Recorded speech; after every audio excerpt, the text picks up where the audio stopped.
Assalamualaikum warahmatullahi wabarakatuh. Saya Puji Septiana Nautika dengan NIM 2005 1214036 dari program studi S1 Sistem Informasi kelas 2020B. Kali ini saya akan menjelaskan tentang Shortest Job First yang merupakan salah satu proses penjadwalan. Shortest Job First atau SJF ini merupakan proses penjadwalan yang dimana proses di antrian ready quickly akan dieksekusi berdasarkan burst time atau lama eksekusi yang paling singkat.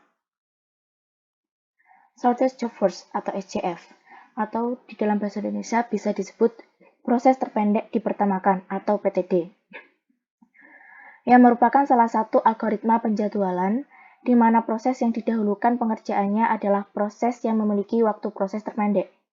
Hal ini mengakibatkan proses dalam antrian memiliki waktu tunggu yang pendek, sehingga jika diimplementasikan pada sistem penjadwalan produksi, hal ini dapat mengoptimalkan waktu tunggu produksi. Shortest Job First terdiri dari dua, yaitu SJF preemptif dan SJF non-preemptif.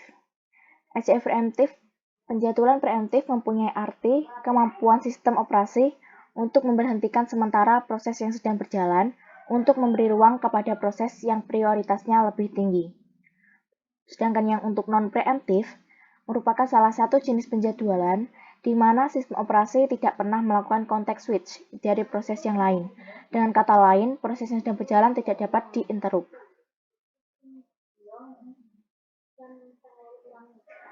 Berikut adalah contoh kasus dari SJF preemptif, di mana di sini terdapat bagian tabel dengan proses antrian P1, P2, P3, P4, dan P5, P1 dengan burst time 6 dan arrival time-nya 2, P2 dengan burst time 2 dan arrival time-nya 5, P3 dengan burst time 8 dan arrival time-nya 1, P4 dengan burst time 3 dengan arrival time-nya 1, P5 dengan burst time 4 dan arrival time-nya 4. Di bawahnya ada tabel Gantt chart. Di sini saya akan menjelaskan tentang Gantt chart yang saya sudah buat di bawah ini. Untuk menentukan SJF preemptif ini, walaupun SJF preemptif ini dicari berdasarkan burst time yang terkecil, namun kita harus melihat lagi kepada bagian tabel di sini, proses apa saja yang sudah terjadi. Sehingga kita lihat dari arrival time-nya dulu di waktu ke-0, yaitu P4 sudah tiba dan akan dieksekusi. Kenapa P4 bukan P2 yang memiliki burst time yang paling kecil? Karena P2 ini datang di waktu yang ke-5, sedangkan P4 datang di waktu yang ke-0. Sehingga di waktu yang ke-0 ini, P4 akan tiba dan dieksekusi dengan burst time-nya 3. Selama 3 detik ini. Dan selama 3 detik ini, P3 datang di arrival time ke-1, P3 datang dengan burst time-nya 8, dan P2 datang di waktu detik yang 2 dengan burst time-nya 6. Nah, untuk menentukan kasus seperti ini, maka kita akan melihat dari burst time yang terkecil di antara P3 dan P1, di mana P1 memiliki burst time paling kecil daripada P3, sehingga P1 akan dieksekusi setelah P4 selama 1 detik. Kemudian, setelah 3 detik yang ketiga, P4 selesai dieksekusi. Kemudian, pada waktu P5 ini, pada waktu keempat, P5 akan datang dengan burst time-nya 4. Kemudian, waktu burst time dari P3, P5, dan P1 akan dibandingkan. Kemudian, proses P5 dijalankan karena waktu burst-nya paling rendah. Sehingga di detik ini P1 dulu daripada P5. Kemudian pada waktu kelima, proses P2 juga tiba. P5 pada waktu kelima proses P2 tiba, sehingga waktu burst dari P1, P2, P3, dan P5 akan dibandingkan. Dan di antara P1, P2, P3, dan P5, proses P2 akan dijalankan karena waktu burst-nya lebih kecil, yaitu memiliki waktu burst time 2. Sehingga proses P5 setelah dijalankan terlebih dahulu, kemudian P2. Sampai detik ke-7 7, P2 akan menyelesaikan eksekusinya. Kemudian, waktu burst dari P1, P3, dan P5 akan dibandingkan. Proses P5 ini akan dijalankan setelah pembandingan P1, P3, dan P5, di mana P1 burst time-nya 6, P3 8, P5 4, sehingga yang akan dijalankan terlebih dahulu adalah P5 karena burst time-nya paling kecil. Kemudian pada waktu ke-10, P5 akan menyelesaikan eksekusi, dan kita akan bandingkan proses antrian P1 dan P3 berdasarkan burst time-nya. Di sini P1 memiliki burst time 6 dan P3 8, sehingga P1 akan dijalankan terlebih dahulu sampai detik ke-15. Nah, itu detik.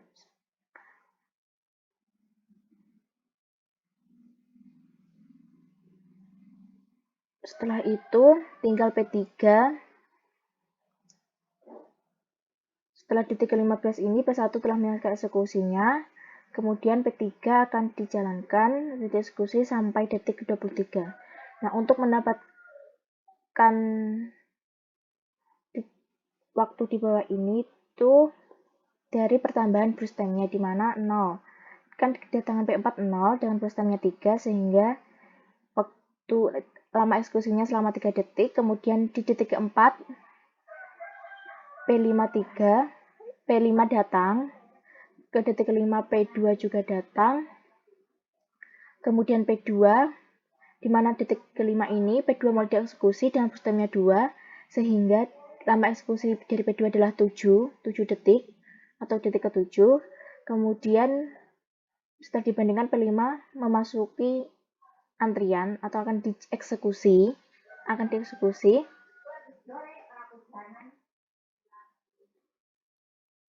selama 10 detik, karena tadi masih ada satu detik yang kurang, sehingga 10 detik ini P1 juga akan dieksekusi hingga akan selesai ke detik yang ke-15.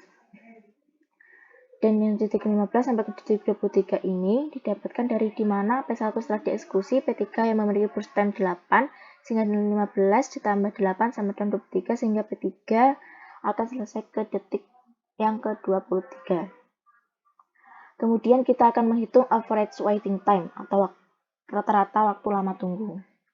Untuk menghitung rata-rata waktu tunggu, yaitu dari waktu selesai seleksi, di bawah ini adalah waktu dari selesai seleksi proses, dikurangi arrival time, dan dikurangi burst time. Kita akan menghitung dari P1 dulu.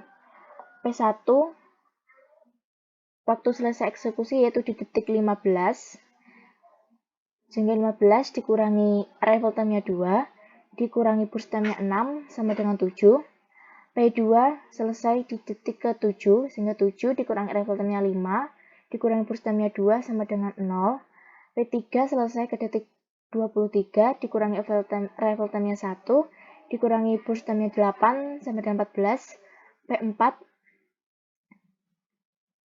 di waktu selesai eksekusinya di detik ketiga dikurangi arrival time-nya 0 dan burst time-nya 3 sama dengan 0. P5 waktu selesai eksekusinya di detik ke-10 dikurangi arrival time-nya 4, dikurangi burst time-nya 4 sama dengan 2, sehingga AWT atau average waiting time dari jumlah antrian ini dijumlahkan, kemudian akan dibagi dengan 5, yaitu 23 dibagi 5 sama dengan 4,6 ms atau milisecond, sehingga didapat average waiting time dari SCF preemptive ini sama dengan 4,6 milisecond. Yang selanjutnya adalah kasus dari SCF non-preemptive. Kasusnya sama dengan proses antrian P1, P2, P3, P4, dan P5, di mana P1 burst time-nya 6, arrival time-nya 2, P2 burst time-nya 2, arrival time-nya 5, P3 burst time-nya 8, arrival time-nya 1, P4 burst time-nya 3, dan arrival time-nya 0, P5 burst time-nya 4, dan arrival time-nya 4. Dan sini saya akan membahas tentang Gantt chart di bawah ini. Meskipun tadi SCF dicari dengan burst time, namun kita tetap harus melihat proses apa saja yang sudah terjadi. Ini berlaku untuk SCF non-preemptive maupun preemptive.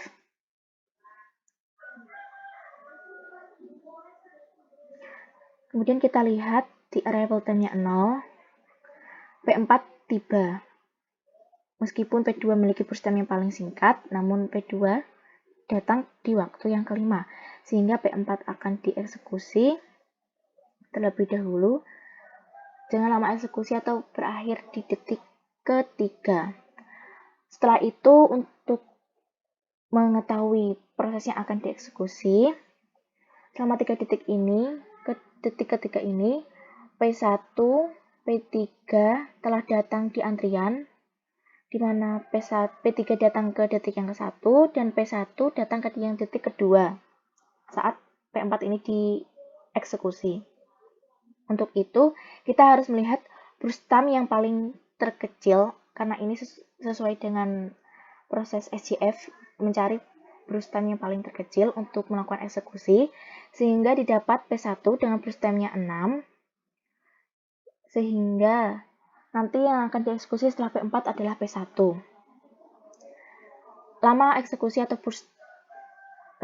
P1 ini akan berakhir ke detik ke-9, di mana 9 ini didapat dari 3, ditambah burst time dari 6 sama dengan 9. Ke detik yang ke-9 ini kan P1 sudah melakukan eksekusi, kemudian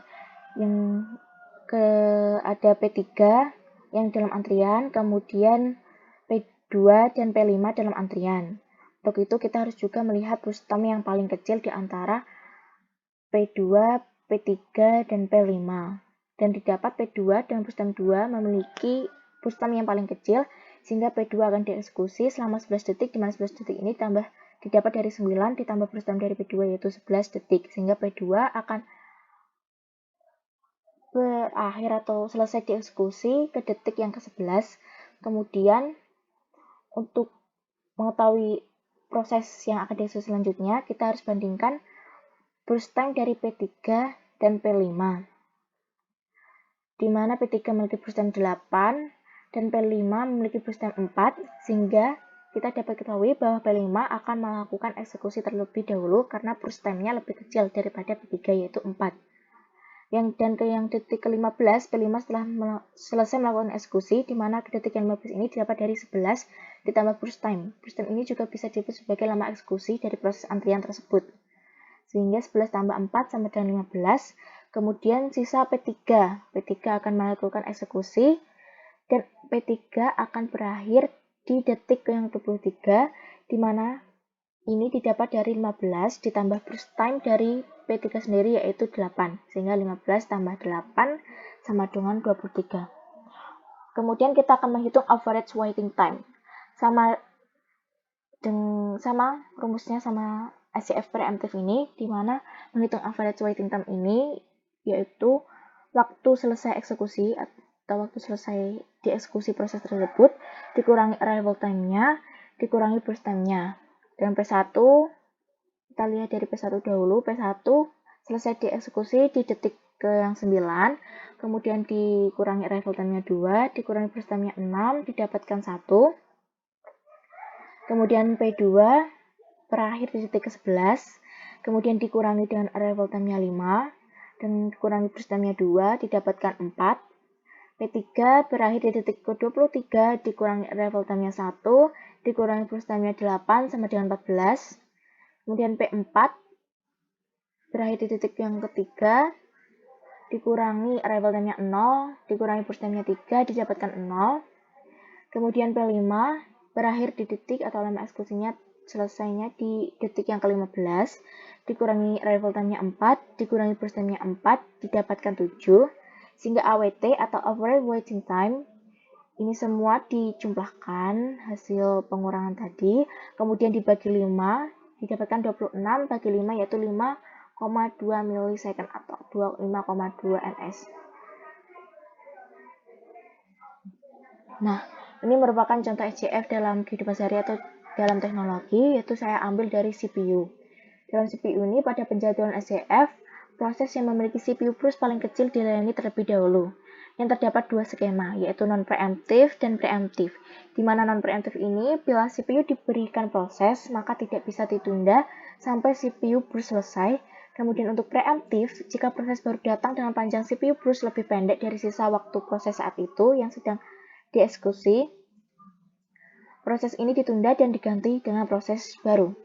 Untuk SCF dalam contoh kehidupan sehari-hari, kita bisa lihat saat kita mengerjakan soal ujian maupun soal tes, di mana biasanya kita akan melihat soal yang lebih mudah menurut kita lebih dahulu, sehingga kita dapat memiliki waktu yang lebih lama. Nah, untuk keuntungan dan kelebihan dari SJF, proses penjadwalan shortest job first atau SJF ini, kelebihannya itu yang paling optimal karena algoritma ini memberikan minimum waiting time untuk kumpulan proses yang mengantri. Sedangkan kekurangan dari SJF ini yaitu kesulitan untuk memprediksi burst time proses yang akan dieksekusi selanjutnya. Yang kedua, proses yang mempunyai burst time yang besar akan memiliki waiting time yang besar pula karena yang dieksekusi terlebih dahulu adalah proses dengan burst time yang lebih kecil. Sekian presentasi dari saya tentang proses penjadwalan SJF. Bila ada kesalahan, mohon maaf.